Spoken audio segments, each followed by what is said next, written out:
Well, that's the last episode of The Powers of Matthew Starr. I wish there was a way that I could continue to enjoy the stories. Like, maybe if it had a comic book series? A lot of people out there complain about reboots, and I am one of them. I am not a real big fan of reboots, honestly, because the problem being, they're always rebooting things that were already successful. We don't need reboots of movies or TV shows that already worked and that were already fine. More successful. Right, I don't understand this.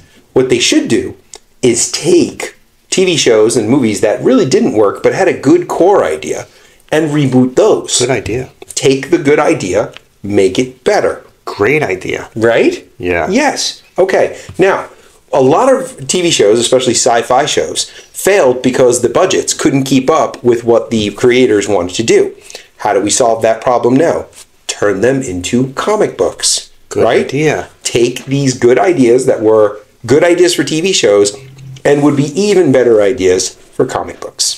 So what I've done here is I've made a list of 5 TV shows, a couple well-known, mostly not, that would actually be really good if they were rebooted as new comic book series. Okay, I only know one that's on the list, so the rest of them I have no idea what Brian's going to say here. Right. And here we go with number 5.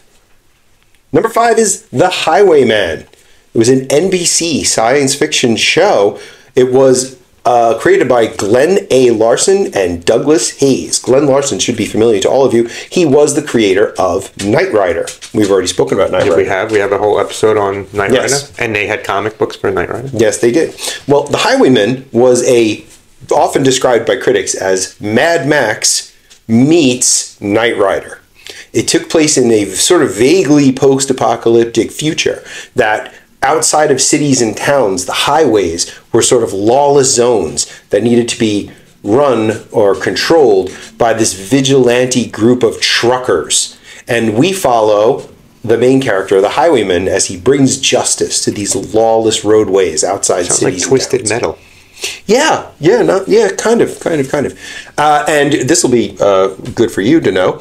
The main character, known only as the Highwayman, was played by Sam J. Jones. Do you know what else he played? Flash Gordon. Flash Gordon. This is the Flash Gordon. Flash.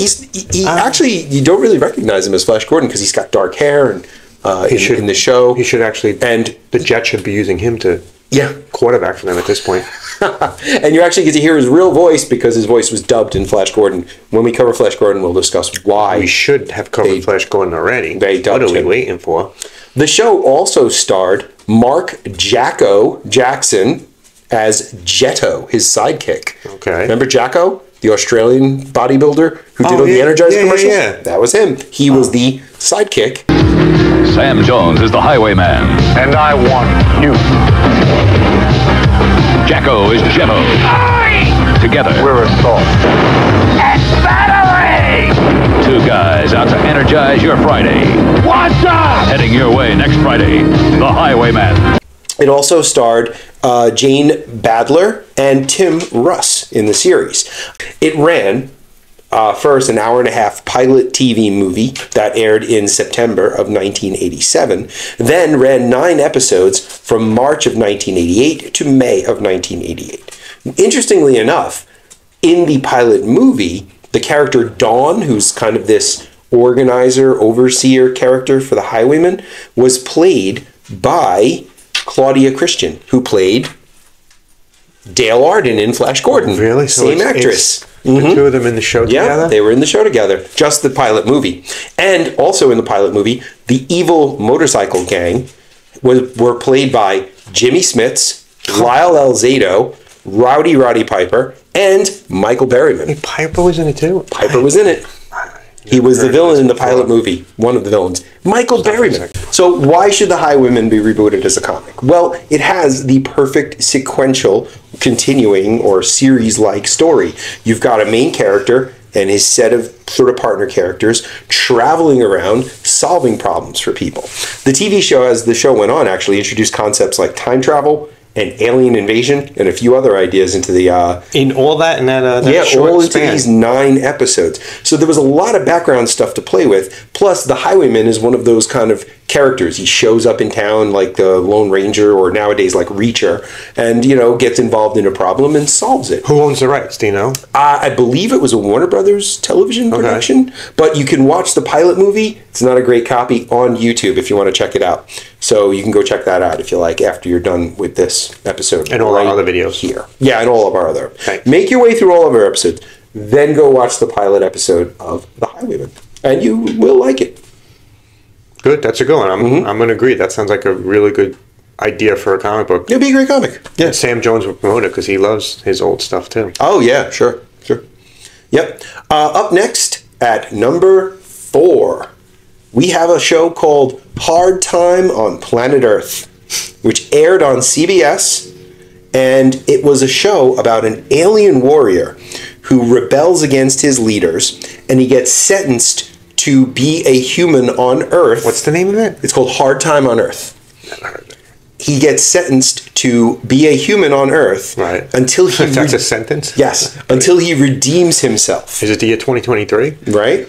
And he has a little robot partner that nobody else can see called Control. Okay. Who kind of guides him through things and is watching him as he makes his, steps toward redemption. Sounds interesting. Now, the alien chose the name Jesse. You want to know who played Jesse the alien on Hard Time Planet Earth? You're going to like this. John Stamos. No. I was going to think Uncle Jesse before he was Uncle Jesse. Who? Martin Cove. Commander Kreese in The Karate Kid. Sensei of Cobra Kai. After Karate Kid. So That's right. They took his popularity and put him into a TV show. Yep. The show was created by Jim and John Thomas, who were co-writers on Predator, by the way. And it ran from March to June of 1989. Oof. Did not do very well. The voice of Danny Mann was Control. For crimes against society, they sent him to the most treacherous place in the universe. Coming March 1st to CBS, Hard Time on Planet Earth. Why reboot? Think about the concept. An alien warrior who used to be superpowered is now depowered, forced into a human body, and has to find his way through helping people toward redemption to regain his powers and standing. It's like a sci-fi highway to heaven. Exactly. It's a science fiction highway to heaven. There you go. And I think it would make a great comic book. So if any writers and artists are out there listening and you got nothing to do at the moment... Well, we do have connections with some publishers now, don't we? We do. Actually, yeah. We do know a couple of publishers. We do know a couple of publishers. At this moment. We do. Mm-hmm. So far, so good? So far, so good. I'm interested in both of them. I don't know why you're not writing them and publishing them yourself right now, but hey. I'm very busy with this. American mythology, we know. This would be good. This would be something. These would be good for American mythology, yeah. Okay, at number 3, I know you've heard of this show, Automan. Automan I have heard of. Automan was on the worst shows ABC. ever. Really? I don't know. No, it comes on the list as some of the worst shows ever. Really? Is it listed as one of the worst? Yeah, Automan is the one who turns into the guy who turns into a Well, he's like Tron. car. Kind of. But it's like, what's the one? Something's a car. My mother's a car. My mother's a car. Yeah, no, it's not like that. No, but they made fun of it. That's the concept was like that. Sort of. Yeah. Okay, so the real synopsis of the show is a police scientist creates an artificial human using computer programs. And this artificial human, Automan, is like a super cop. And he has a little thing called Cursor that can basically draw any vehicle or weapon that he needs to use. Mostly draws a helicopter and a car, pretty much. And it used, it used the same visual technology that Tron used to make things sort of glow and have this like glow in the dark piping. The show was created by Glenn A. Larson. He's back again. He shows up a lot on this list, actually. I'm telling you, we should have him on here. Yeah. The show ran for 12 episodes between December of 1983 and April of 1984. It starred Desi Arnaz Jr. as Walter Nebisher, who is the police scientist who creates Automan. It starred Chuck Wagner as Automan, and also starred Robert Lansing, Gerald O'Loughlin, and Heather McNair.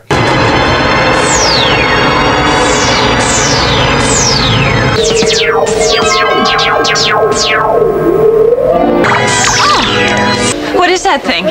It's a holographic image.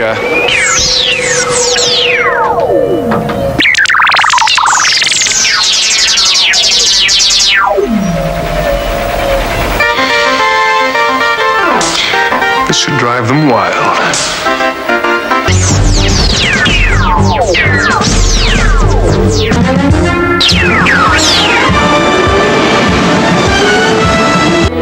Cursor?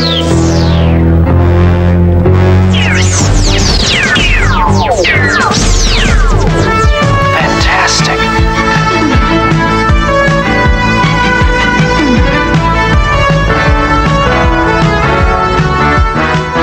Why reboot this? Well, Why? think about all of the possibilities that a virtual superhero could explore nowadays with computers being networked everywhere. Right. Think about how powerful and could how definitely interesting this character could be.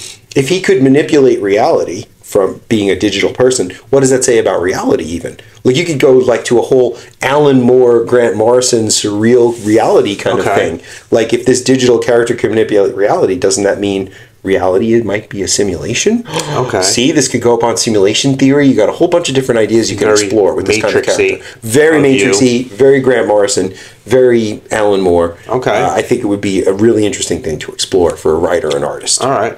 So that's Automan at number Comment 3. if you know anything about Automan. I'd be interested to see if anybody else has ever heard of Automan or maybe watched it when they were a kid. We're both big sci-fi, and I guess us alone couldn't save these shows. I don't know the first two at all. This Automan I knew. Yeah, actually, I would suggest watching The Highwayman. The Highwayman? It's really interesting. And what can we watch it on? It's on YouTube. Okay. All the episodes? The pilot. Just the pilot. Okay. Highwayman, give it a shot. Yeah. Yeah, give it a shot. At number 2, we have a show you definitely know, Manimal. Definitely no Manimal. Manimal Definitely watched was on NBC. It was the show about a professor named Jonathan Chase who could transform himself using secret Tibetan tricks into animals. Any animal he wanted, though on the show he mostly turned into a hawk Early or a 80s, panther. right? Early 1980s. Early 80s, yeah. It ran for, again, created by Glenn A. Larson and Donald R. Boyle. Glenn A. Larson sounds like one of our people.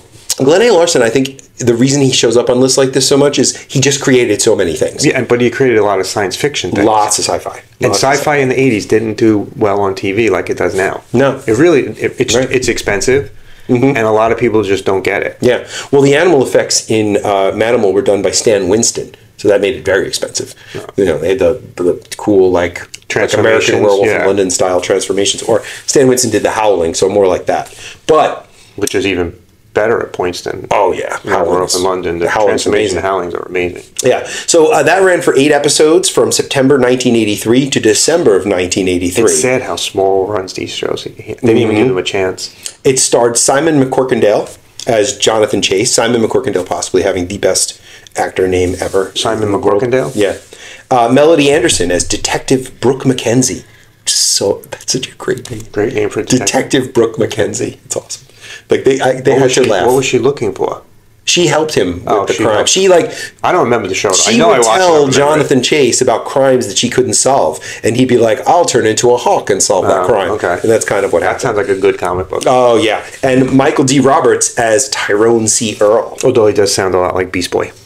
A lot like Beast Boy, but it could be good. Think about it. A detective solving crimes by using his guess ability making him a to detective. transform into animals. And then in the comic books, you don't have the budget restraints. You can turn into any animal he wants. Don't we have a lot of comic book characters do that? Doesn't B'wana Beast do that? Yes. Vixen. Sure. So there's an established, thing. So you're saying an independent comic company should pick up Yes. an animal and make Yeah. their own detective-like Right. I We would could make even it maybe throw a little body horror. crime noir. Yeah, and maybe throw a little body horror in there too. There you go. You know, some other stuff like that. And finally, at number 1, your suggestion for the list, actually. This is actually how this list got started. This is how this list got started. This was the one show on this list that was very successful. Very successful, but not as successful as it should have been. No. So at number 1, we have The Greatest American Hero, which was on ABC. Love that show. It was created by Stephen J. Cannell, which is an odd show for him to have created when you look at the other shows he created. I still watch that show now. Right. It was the story of a teacher named Ralph Hinckley who is given a suit by aliens so that he could become a superhero. The problem is he loses the instruction manual Right and away. doesn't know how to use the suit. He's teamed up with an FBI agent played by Robert Culp as Bill Maxwell. And he's assisted by Connie Selica as Pam Davidson. Also, interestingly enough, there were many appearances by a young Michael Pare in the show, Yes, he was who one of was his one of his students. students, Tony Villacana. Yeah, he was a high school teacher, and his class was the worst of the worst. Right. Yeah, he taught like the really bad kids. The really bad kids. Yeah. Like the delinquents. And doesn't he get the suit while he's on a field trip somewhere with them? No, doesn't he get to suit late at night? On the drive home, if I remember. Oh, it's on the drive home. He's on a drive Okay. home from somewhere, and he gets the aliens come down and they leave the suit. Yeah, so this is the one show on our list that was actually a success. It ran for 45 episodes over three seasons. Yeah, from March of 1981 to February of 1983. And had an unsuccessful spin-off. Yeah, there was. There was One episode spin-off where the suit gets handed over to a woman who has the same problems that she loses the thing too. And that would be my jumping off point for the reboot. Take heart, America. At last, help is on the way. He may be unable to leap tall buildings in a single bound. He may be slower than a speeding bullet, and he may be less powerful than a locomotive. But he's working on it. Butterfingers. Give the poor guy a chance. He's just getting started. Good God, Ralph. Superpowers. But when he gets it going, there's no stopping him. Make way for the greatest American hero. He's coming to save us this Wednesday. Start with a female character who has inherited the suit somehow from Ralph Hinckley. Make Ralph the mentor. And he becomes kind of like the mentor character. That's great. And she's trying to learn how to use the suit. And maybe you even have a little twist on the original plot where maybe the aliens who gave them the suit don't have completely pure motives. Right. And then he has to, and he have to kind of combat the aliens together. It's a great idea for a story, I think. So many problems with The Greatest American Hero. The fact that it never was published as a comic book. It should have been a comic. The fact that at the height of its popularity, it should have had toys. There should have been toys out there. Weren't there action figures? Mego does one Hinckley figure, right? One Greatest American Hero figure in the 8-inch format, like a regular Mego. Yeah. Very, very limited run. They do a 3 3/4 inch of the two of them and Connie Selica's character, and then they put the two of them together with the Volkswagen that he drives around. Yeah. One of the hardest Mego things to find. Yeah, that's really, really difficult. Really, really difficult. Yeah. And the fact that the Volkswagen has no Mego markings on it. So if you find it loose, you don't even necessarily know that it's the one. It's a Mego. Nope. Oh, wow. Yeah, I didn't know that. But I think it would make an awesome comic book series. An awesome comic series. I guess the problem I have is that I didn't have them when I was a kid, and I really wish I did. And they were just so limited. Yeah. It was only out. They come out at the end of Mego. Mego's almost done. They get the license for this. They put these 3 or 4 things out, and it just doesn't. They don't sell because the show flops after 3 seasons. And I don't understand why Marvel or DC didn't pick. It would have been such an easy conversion over to comic. Yeah, absolutely.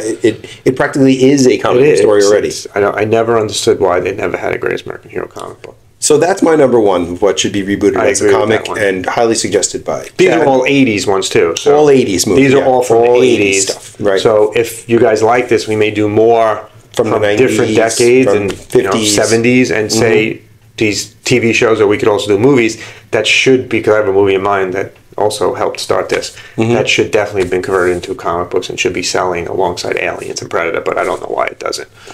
I know the one you mean. Yep. Maybe if you like this and leave a comment and a like, we'll do that one that I'm thinking about right now. Not only that, let us know if there are shows out there that you would like to see rebooted as comics. There could be others that we missed here, and I've got a list of another 5 coming up soon. Let me know what I should add.